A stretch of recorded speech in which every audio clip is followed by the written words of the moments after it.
they've done this for a while. I mean, I spent 4 years working hand in glove with the Israelis, trying to get them to tell the truth about Iraqi weapons of mass destruction. And then when the political winds changed, I watched how they immediately went away from fact-based intelligence reporting to influencing intelligence reporting, which means they're just straight up lying. And they manufacture. The Israelis are very good at manufacturing intelligence. They know how to assemble data in a way and package it so that it looks and sounds convincing when any real intelligence professional who's knowledgeable of the subject, because that's what we have to keep in mind, is the intelligence, it's not this, magical thing. It's common sense.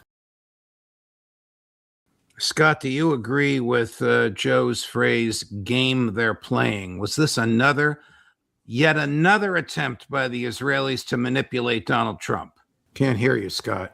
Yeah, I was soundproofing against Maverick. My dog who tends to bark. Were you able to hear the question I put to you? I heard the question. Yeah. Well, I agree 100%. The Israelis are gaming the system. They've done this for a while. I mean, I spent 4 years working hand in glove with the Israelis, trying to get them to tell the truth about Iraqi weapons of mass destruction.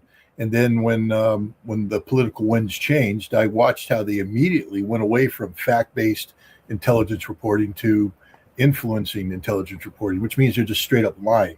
And they manufacture. The Israelis are very good at manufacturing intelligence. They know how to assemble data in a way and package it so that it looks and sounds convincing when any real intelligence professional who's knowledgeable of the subject, because that's what we have to keep in mind, is the intelligence, it's not this, magical thing. It's common sense.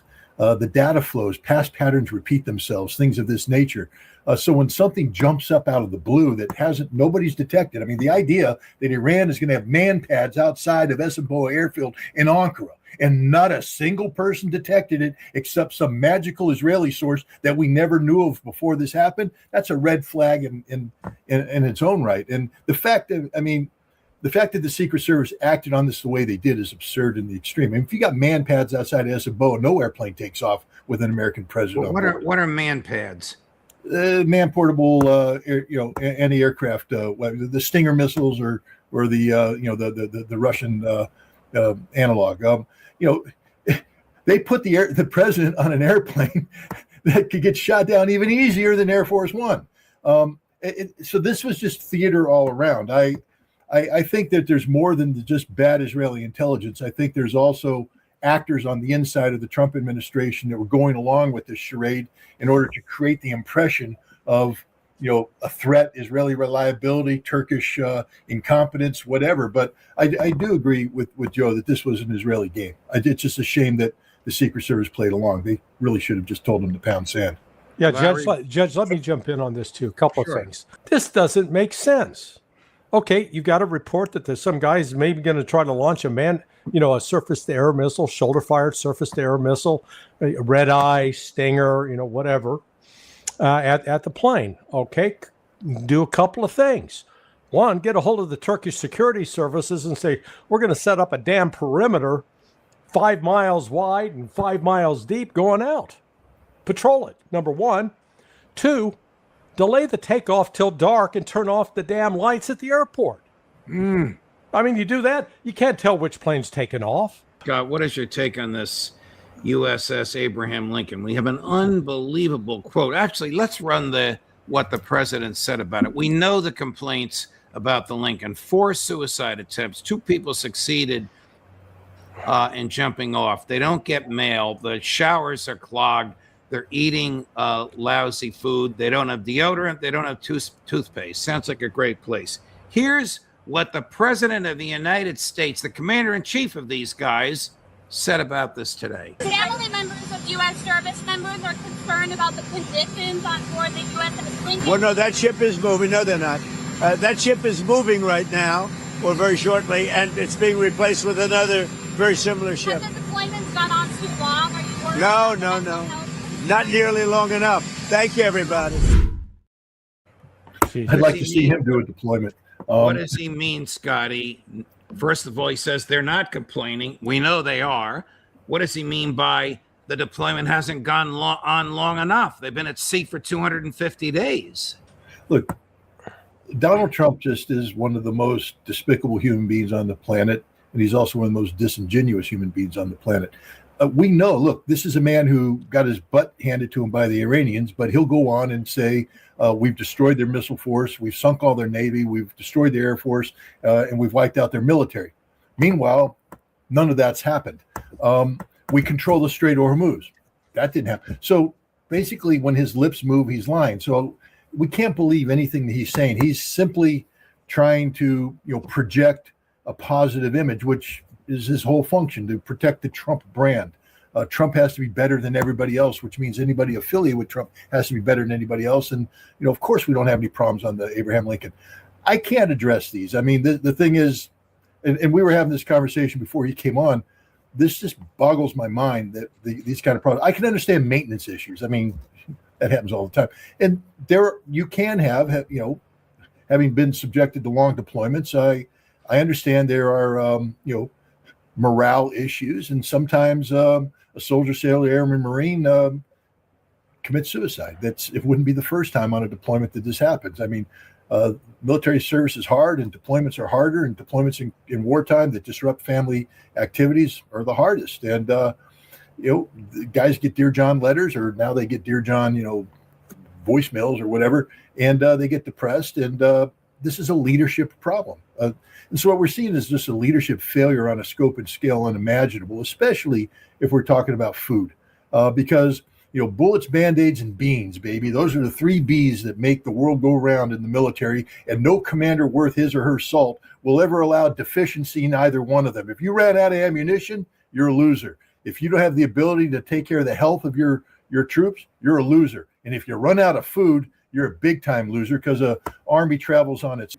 The official policy in the United States continues to be what it has been for several administrations now. We are seeking to undermine the rule of Vladimir Putin, to bring a collapse of the government of Putin so that we can install a leadership that is more conducive to complying with the dictates of the United States, economic and geopolitical dictates. We don't want a strong, unified Russia. We made that clear in the 1990s. And we've made that clear ever since it was apparent that Vladimir Putin was better at getting elected than we were at installing CIA-backed proxies. We've been trying to undermine him ever since. The stated policy of the United States today in regards to Ukraine is that we are seeking the strategic defeat of Russia. This was stated by Lloyd Austin back in, I think, May of 2022, and it has not been altered. And the CIA continues to take action based upon that. Why else would the CIA continue to be providing meaningful support to Iran's long-range drone projects to strike the strategic depth of Russia? The CIA continues to provide, specialized support for other aspects. One thing that people don't talk about are, the long-range, sabotage groups, that the Ukrainians launch into Russia on occasion, that go deep, deep, deep into Russia, do some damage. Now, they generally pay with their lives. They don't get out of it, but it takes some skill to do this. And the Ukrainians don't do it by themselves. They get constant intelligence support from the CIA. That's, training that's been going on for, more than a decade now. So all of this is happening in an environment where we claim we want a negotiated outcome. But what an absurd notion, a negotiated outcome. We don't want a negotiated outcome that's beneficial to Russia. We wanted to negotiate so that the American policy posture is primed to succeed. We want a weak Russia. That's the goal. And yet, Trump continues to pretend that, we're seeking friendship. The Witkoff, Kushner, traveling duo, I think, has run its course. The Russians just won't do business with them anymore. And now we have Kash Patel going over to run some sort of security friendship relationship. But as long as you have Scott Bessent continuing to claim that we want to break Russia's economy, want to bring Russia to its knees, and taking action to that regard, as long as you have a Secretary of State that continues to work with our European allies to create, structures that support the lethality of Ukraine so they can kill more Russians, you can't speak of U.S.-Russian friendship. We just right now are trying to maintain the facade of, of peacefulness, I guess. while underneath we're doing everything we can to destroy Russia.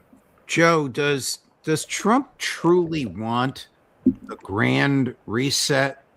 Commercial, economic, academic, travel, diplomatic, between the United States and Russia that he talked about right before Anchorage?